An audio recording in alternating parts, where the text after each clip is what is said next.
The Braille Challenge is a national program at Braille Institute of America in California, and they created the event as a way to motivate students to increase their Braille literacy skills, to recognize them for reading and writing Braille and working hard, and just as a way to get parents and families and children together so that we can essentially celebrate Braille.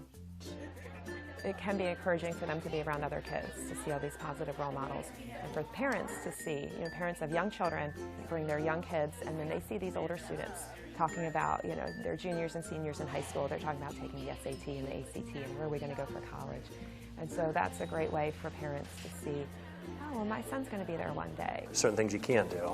He used to be able to play baseball, basketball, football. He just can't do that anymore. So being able to find something that is, it's not so much competitive but social, and to see him have fun doing it is really rewarding as a parent to see. In Florida, we always do a theme related to the Braille Challenge. So every year there's a different theme. We've done Braille Wars, Red, White, and Braille. Last year was Rock and Braille. This year is a Harry Potter theme, the Wizarding World of Braille. We do it like that because we recognize the kids are coming essentially to take a test. So we want to make it a little more fun for them.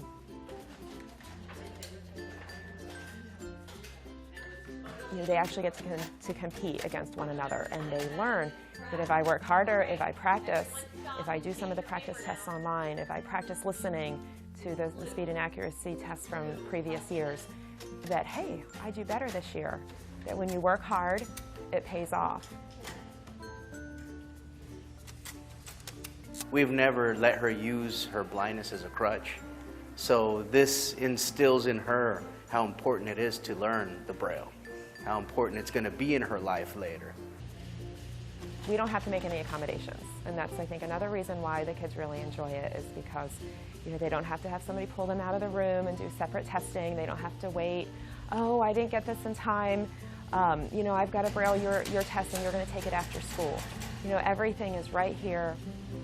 I think a lot of times we forget that it's so easy for everyone that's sighted to be able to just interact with each other and understand what we see or we don't see. A lot of times people will ask, well, why are we still teaching Braille when there's so much technology? Isn't Braille going to be obsolete? And I always like to answer that question with a question.